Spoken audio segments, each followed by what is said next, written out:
കടലാസ് മടങ്ങി പുതിയ രൂപങ്ങളാകുന്ന കൗതുകത്തിലാണ് കുട്ടികൾ. രൂപങ്ങൾ നിർമ്മിക്കാൻ പഠിപ്പിക്കുന്ന ആളോടും അതേ കൗതുകമുണ്ട്. ആംഗ്യങ്ങളിലൂടെയാണ് ആശയവിനിമയം നടക്കുന്നത്. ഒറിഗാമി പരിചയപ്പെടുത്താനെത്തിയ നവനീതിനും കുട്ടികൾക്കുമിടയിൽ മറ്റൊരാൾ കൂടിയുണ്ട്.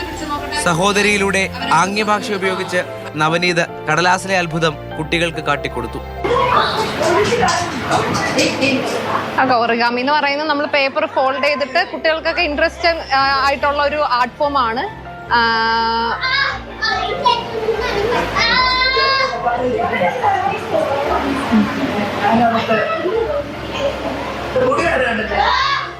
കൂടിന്റെ ആദ്യം തൊട്ടുള്ള സെഷൻസ് വന്ന് ഇൻസ്റ്റഗ്രാമിൽ പോസ്റ്റ് ഒക്കെ കാണുന്ന സമയത്ത് കുട്ടികളൊക്കെ വളരെ ഇൻട്രസ്റ്റിംഗ് ആയിട്ടാണ് ഓരോ ദിവസത്തും അങ്ങോട്ട് പോകുന്നത്. അപ്പോൾ ഇവിടെ വരുമ്പോഴും അവർക്ക് ഈ കാര്യം ഇഷ്ടപ്പെടുന്നു ഓൾറെഡി അവന് അറിയായിരുന്നു. പതിയെ പുതിയ ഭാഷയിൽ പലതും പറയാതെ അവർ തിരിച്ചറിഞ്ഞു. രൂപങ്ങളിലേക്ക് കടക്കുന്ന കടലാസുകൾ ഉയർത്തിക്കാട്ടി. ഞാൻ ആദ്യമായിട്ടാണ് ഇതുപോലുള്ള സ്പെഷ്യൽ ആയിട്ടുള്ള ആൾക്കാരുടെ ഒക്കെ ഇടപഴകണതൊക്കെ ആദ്യമായിട്ടാണ്. പിന്നെ ഒറിഗാമി കേട്ടിട്ടുണ്ടെങ്കിലും ആദ്യമായിട്ടാണ് ഇങ്ങനെ നേരിട്ട് കാണുന്നത്, ഉണ്ടാക്കണൊക്കെ ആദ്യമായിട്ടാണ്. വളരെ ഇൻട്രസ്റ്റിംഗ് ആയിട്ടുള്ള ഒരു ടോപ്പിക് തന്നെയായിരുന്നു ഇത്. അപ്പോൾ എനിക്ക് ഒരുപാട് ഇഷ്ടപ്പെട്ടു. അപ്പോൾ ഇവിടെ വന്നുകൊണ്ട് തന്നെ ഒരുപാട് കാര്യങ്ങൾ പഠിക്കാൻ പറ്റി. ഒരുപാട് പേരെ ഫ്രണ്ട്സ് ആയിട്ട് പുതിയ പേരെ കിട്ടി. തിരുവനന്തപുരം വെള്ളനാട് കേന്ദ്രമായി പ്രവർത്തിക്കുന്ന ആചാര്യ എന്ന സമാന്തര വിദ്യാഭ്യാസ സ്ഥാപനം സംഘടിപ്പിക്കുന്ന കൂട് 2025 എന്ന അവധിക്കാല ക്യാമ്പിന്റെ ഭാഗമായിട്ടാണ് പരിപാടി നടന്നത്. കൂട് 2025 തുടങ്ങുന്ന സമയം തൊട്ടേ പ്ലാനിങ്ങിന്റെ ഒക്കെ ഭാഗമായിട്ട് ഞാൻ കൂടുമായിട്ട് ചേർന്ന് നിൽപ്പുണ്ടായിരുന്നു. അപ്പോൾ ഇപ്രാവശ്യം വന്നപ്പോഴും കഴിഞ്ഞ പ്രാവശ്യത്തെ അതേ എനർജി, അതേപോലുള്ള കുട്ടികള് വളരെയധികം സന്തോഷം തോന്നുന്നു. അവധിക്കാല ക്യാമ്പിൽ 60 കുട്ടികൾ പങ്കെടുക്കുന്നുണ്ട്. ഒറിഗാമിയുടെ പാഠങ്ങൾ അവസാനിക്കുമ്പോൾ പുതിയ കണ്ണടകൾ കുട്ടികളുടെ കയ്യിലുണ്ട്. എല്ലാവരെയും ചേർത്ത് പിടിക്കാൻ സഹായിക്കുന്ന പുതിയ ഭാഷയുടെ അറിവിന്റെ പല നിറമുള്ള കണ്ണടകൾ.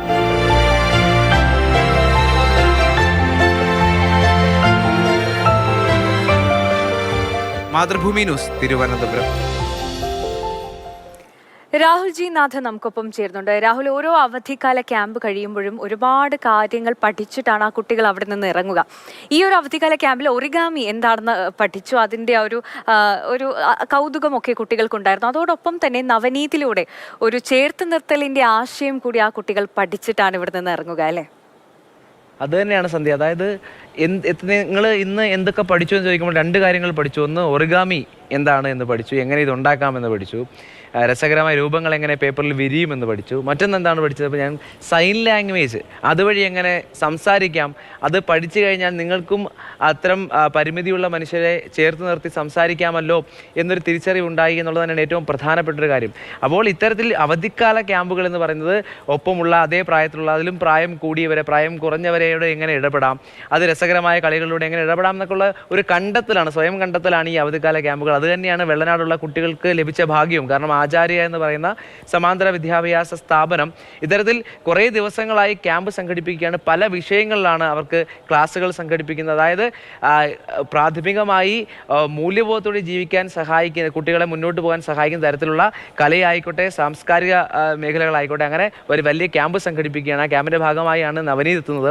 നവനീത് എത്തുമ്പോൾ ഇതെങ്ങനെ പറഞ്ഞ് ഫലിപ്പിക്കും എന്നുള്ള ഒരു കൗതുകം അവിടെ ഉണ്ടായിരുന്നു. അതിന് സഹോദരിയാണ് സഹായമായത്. മുൻപും എൻ്റെ സ്റ്റോറിയിൽ ഈ സൈൻ ലാംഗ്വേജിനെ പറ്റി പറഞ്ഞപ്പോൾ ഇവരൊക്കെ തന്നെയാണ് ഉണ്ടായിരുന്നത്. ആ സന്തോഷവും ഒപ്പം പങ്കുവെക്കുകയാണ് ശ്രീചന്ദ്രനെ ആയാലും നവനീത് ആയാലും. എന്തായാലും ആ കുട്ടികൾ അത്തരത്തിൽ ഇന്ന് 2 കാര്യങ്ങൾ പഠിച്ചു. ഒറിഗാമിക്ക് അപ്പുറത്തേക്ക് ഇങ്ങനൊരു ഭാഷയുണ്ടെന്നും ആ ഭാഷ തങ്ങൾക്ക് അറിയാമെന്നും അത് പഠിക്കാനുള്ള ആഗ്രഹം കുറച്ചുപേരുടെ മനസ്സിലേക്കെങ്കിലും വന്നിട്ടുണ്ട്. അതിൽ നിരഞ്ജൻ പറയുന്നുണ്ട്, ആദ്യമായാണ് ഞാൻ ഇത്തരം ഒരു വേദിയിൽ ഇങ്ങനെ ഉള്ള ആളുകളുമായി സംവദിക്കാൻ തയ്യാറാകുന്നത്, അല്ലെങ്കിൽ സംവദിക്കാനുള്ള അവസരം കിട്ടുന്നത് എന്ന് പറയുന്നുണ്ട്. അപ്പോൾ നാളെയും ആലോചിക്കും ഇങ്ങനെയുള്ള ആളുകളെ കാണുമ്പോൾ അതങ്ങ് പഠിച്ചിരുന്നെങ്കിൽ എന്ന് തോന്നുന്ന ഘട്ടത്തിലേക്ക് കുട്ടികളെ വളർത്തിക്കൊണ്ട് വരുന്ന ഒരു ക്യാമ്പിലെ പ്രവർത്തനമാണ് നടക്കുന്നത്. അത് പങ്കുവയ്ക്കാതിരിക്കാൻ കഴിയുന്നില്ല എന്നുള്ളത് തന്നെയാണ്. അതുകൊണ്ട് ഏറ്റവും പ്രധാനപ്പെട്ട കാര്യം അവധിക്കാലമാണ്. അവധിക്കാലത്ത് ഇത്തരം നല്ല വായനകളിലൂടെ, നല്ല സിനിമകളും കണ്ട്, നല്ല കൂട്ടുകാരും ഒത്തുചേർന്ന് പുതിയ കാര്യങ്ങൾ സംഭവിക്കുന്നു. അത് ഭാവി ജീവിതത്തിലേക്കുള്ള ഒരു നിക്ഷേപമാകുന്നു എന്നുള്ളത് തന്നെയാണ് നമുക്ക് വെള്ളനാട് നിന്നും കാണാൻ കഴിയുന്നത്. സന്ധ്യ.